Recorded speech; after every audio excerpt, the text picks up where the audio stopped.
morning. It's Friday, October 31st. Halloween! Ooh, scared myself a little bit there. Hey, what do ghosts call a mistake? A boo-boo. And now, the news.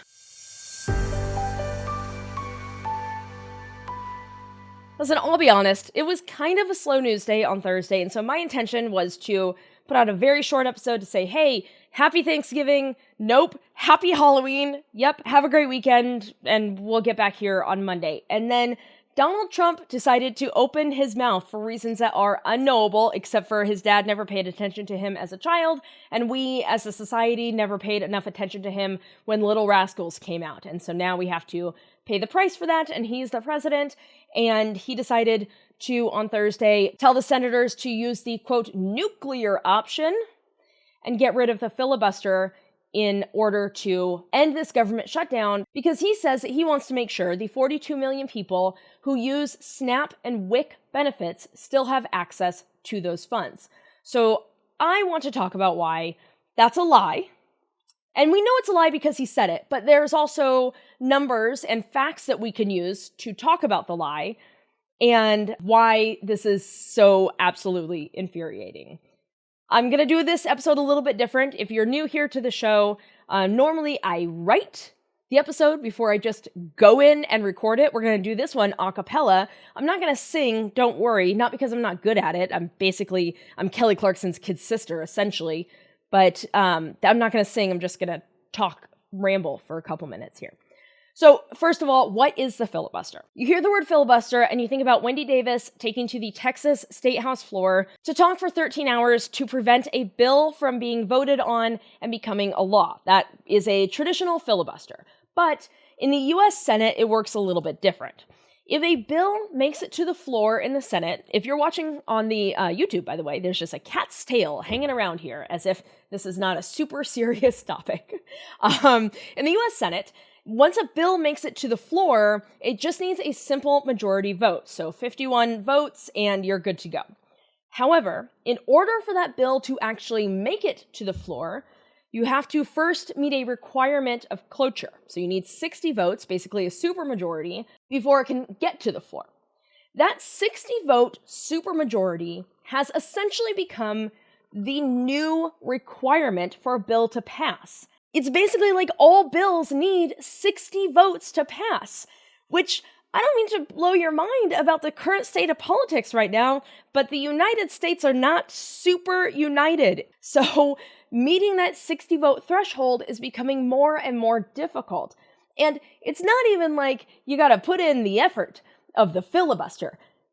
No, you just say, I'm feeling filibustery today, and then have at it. Out of frustration, because this filibuster has prevented civil rights from passing in the Senate, Democrats have tried to get rid of the filibuster for a very long time because they want to do things like pass the John Lewis Voting Rights Act. So they've tried to get rid of it. But at every single turn, every single time, the Republicans have argued that getting rid of the filibuster is unconstitutional, unhistoric. It's, how dare you? You're a Marxist. You're a communist. Ugh. I don't know. I don't want to do this bit anymore. The point is, they don't want to get rid of the filibuster.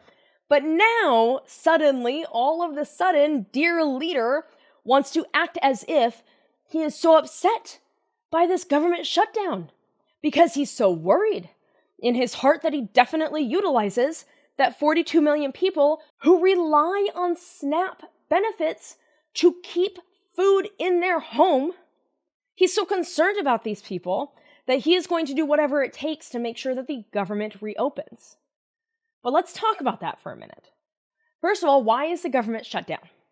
The government is closed because Republicans and Democrats cannot agree on a funding bill. Now, this is a consistent thing that has been happening for a while. The Republicans and Democrats, they, again, not so united. So they want to continue to pass a continuing resolution, a CR. They cannot get this funding bill passed, so they just want to basically pass short-term funding bills. This one here, if they pass it, will take away healthcare from 20 million Americans. I'm not just like throwing this number out there.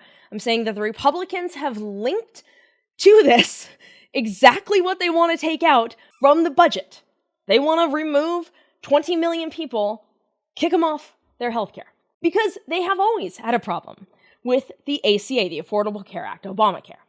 But they have never had a solution for how to provide Americans with affordable care once they've gotten rid of the ACA. And if you think that I'm just like big mad because their guy won and our lady lost, remember that in yesterday's episode, I talked about how Marjorie Taylor Greene, who I've never once been like, she seems nice. Marjorie Taylor Greene even is frustrated with the Republicans because Speaker Johnson continues to say, no, we've got a plan. I can't tell you about it because she goes to a different school. They won't even tell their own party what the plan is. So do you think it's a plan? In theory, Marjorie Taylor Greene is this is chilling to say, a leader within the Republican Party. Good luck to them all. And they won't even tell her. There is no plan. So they want to kick 20 million people off of their health care. So Democrats do not want to sign a funding bill that will make that happen. Republicans have not wanted to come together with Democrats to negotiate a budget that works for both sides. Like say, hey, what if we cut, the billions of dollars that we are giving to ICE and instead, mayhaps, make sure that 20 million people can keep their health care. Or, reveal our secret plan that we have for allowing people to have an alternative to the ACA. If you have it, that's fine. Show people. Show your work. Seems logical to me. I realize that logic is not their strongest suit, so maybe that's where we've lost them, but it's a thought. It's an idea. No bad ideas in a brainstorm. So that is why the government is shut down. That is, you have to have a budget. Not me personally, but the government has to have a budget. Haha, sucks for you. And they cannot continue to do the work without that budget. The government has shut down while they try and pass that budget. In the meantime, the big headline of this shutdown, many people are not being paid right now. There are many furloughed government workers. But the biggest headline right now is that 42 million people keep food on their table, in their pantries, in their tum-tums, thanks to SNAP benefits. Now, I talked about this a couple episodes ago, but now that it has been in the news, more people have done more calculations, and the national average per person for SNAP benefits per month has actually gone down, it turns out. And per month, because it's based on income, the average person gets just under $191 per month on SNAP. $191 per month on SNAP. At the end of today, basically, the end of October, those SNAP benefits, in theory, are meant to go away. That is the headline. But that is not the truth. Here is the truth. SNAP has $6 billion. $6 billion in their contingency budget to be able to pay people during exactly this, during a government shutdown. WIC also has a contingency budget. Their numbers are a little less clear, but they do have this. Now, it is not enough to feed people through the entire month, but it can get people pretty close to the month. It can get people pretty much up to it. Certainly for another week or two. But Congress has to vote on it. And the Republicans aren't going to do that because they won't even admit to the fact that there is a contingency budget. That is why 25 states plus DC have filed a suit against the government to release those funds. Now, individual states also have access to funds so that they can release those funds, and some states will. But the government, the U.S. government, can do this. So when the President of the United States says that he feels so bad, he technically, I guess, has a heart physically, for sure. biologically have to admit that. So he's going to use it to get these folks fed. And he says the way he's going to do it is to get rid of the filibuster. He is using it as a political excuse to get rid of the filibuster and then pass a whole bunch of stuff that will only continue to hurt this country, because the cruelty is the point. They are putting at risk 42 million people. People are going to die. I'm not just saying it to say it. I'm saying that the sad reality of this is that people are going to die without access to these funds. And that's okay with him. And that's okay with this party. They're willing to play games with 42 million people so that they don't have access to their SNAP benefits while the government remains shut down, because they want to take away healthcare for 20 million people. Because they're the pro-life party. And this is frustrating, and this is infuriating, and this is all the ings possible. But I tell you all of this not to make you go into a Friday feeling not super stoked, to tell you all of this because when people start talking about, well, look at Trump, he's so upset about the government shutdown that he's getting rid of the filibuster, push back. Do not let them spin this narrative. Democrats wanted to get rid of the filibuster a long time ago. All we wanted to do was pass the Voting Rights Act. That's it. And they were like, no, don't do it, because people don't like us, so they might vote us out of office. Imagine if we just gotten the John Lewis Voting Rights Act. We could be something so much better right now. Tell people the truth about what is happening. Be talking about the story. Tell the truth about what is happening. They are counting on us not knowing that SNAP and WIC have these contingency budgets. They don't want us to know it so that we don't talk about it, so that we do not encourage them to vote in favor of using it. In the meantime, you can go to nochildhungry.com. You can donate to your local food pantry. As a reminder, if you are donating to your local food pantry, money can go further than a food donation because they already have connections to other food companies. So when they buy something, they can buy it in bulk. They can buy more than you buying food. If you are donating food, remember that an adult is not always necessarily going to be the one cooking the food. So please buy food that kids can cook, microwavable food. If it's going to be a can, it should be a can with a pop top, not something that needs a can opener.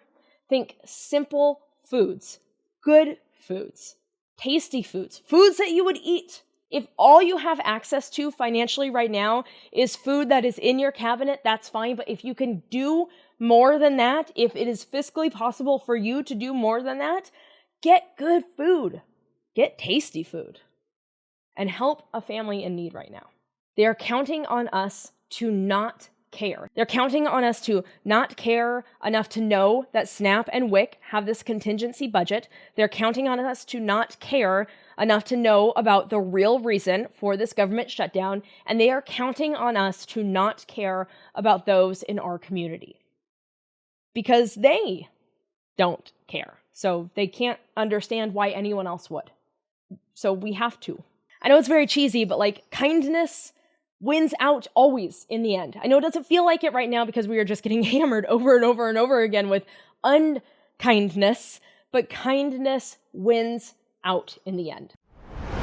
Here's the other thing, but I had to put it in a separate section because I didn't want to be like, kindness matters. Now let me talk about why I'm mad, but I'm so annoyed that he called abolishing the filibuster the nuclear option. Who taught him about the word nuclear? Stop teaching him new words. Someone taught him nuclear. Now he's like, we gotta test our nuclear weapons. I gotta use the nuclear option to get rid of the filibuster. Someone taught him tariffs. Now we have tariffs and Canada's mad at us. Disappointed in us, that's for sure, and that's worse. Stop teaching him new words. And if you're gonna teach him new words, teach him things like quitting or retirement or going to Mars. Stop teaching him new words.